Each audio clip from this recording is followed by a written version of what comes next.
Hi, this is Dr. Jim Anderson from Anderson Podiatry Center, and I'm here to talk to you about plantar fasciitis, which is really a common problem. And I first want to define it and talk about how you may avoid coming in to see the doctor for this condition. And this is something that if you start getting it, you need to get on top of it and try to do some of these things first before you come in. And how long should you go through this? Well, I would usually say maybe 3 or 4 weeks. If you're still having significant pain, it maybe is time to go visit the foot specialist. Let's define plantar fasciitis, first of all. So the plantar fascia runs from the ball of your foot to the heel. It attaches back here on the heel bone. Every time you step down, as your arch flattens, that pulling action of the fascia being kind of pulled or tugged, a lot of that takes place right back here where the fascia connects to the heel. And the fascia is a very tight, strong, fibrous tissue.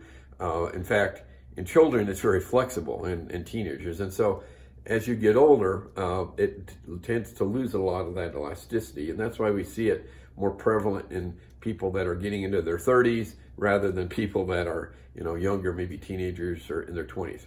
So that's a basic mechanism of what is happening.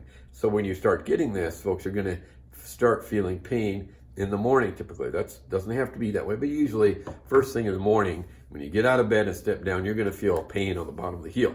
And it'll dissipate maybe after a few minutes.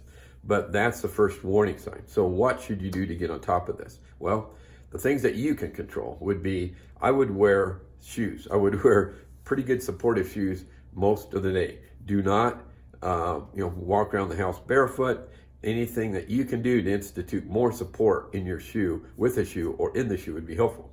So talking about creating more support, another thing would be get an insert. And I would not go to one of these orthotic shops, I call them, that sell you these orthotics because they're very expensive. We have people coming in here that have spent $600 or even $1,000 on these orthotics, and they're very inferior. I even got interviewed on TV several years ago because there's so many consumer complaints about these places. They're just not precisely made. And I'm not arguing that they don't work. They might in some cases, but it's just not done in a good, sound way where you get the precision that you need to support your foot. So just go get a device that's maybe, $10, $20 at most, and see if that helps, but do it right away. The other thing you could do, obviously, is ice the area. You could also do massage. Maybe sometimes massage could help a little bit. And the other thing that I consider doing would be stretching.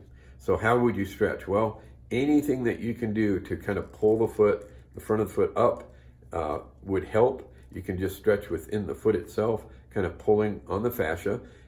Sometimes it's good also to combine that with stretching of the Achilles tendon area or the calf muscles here.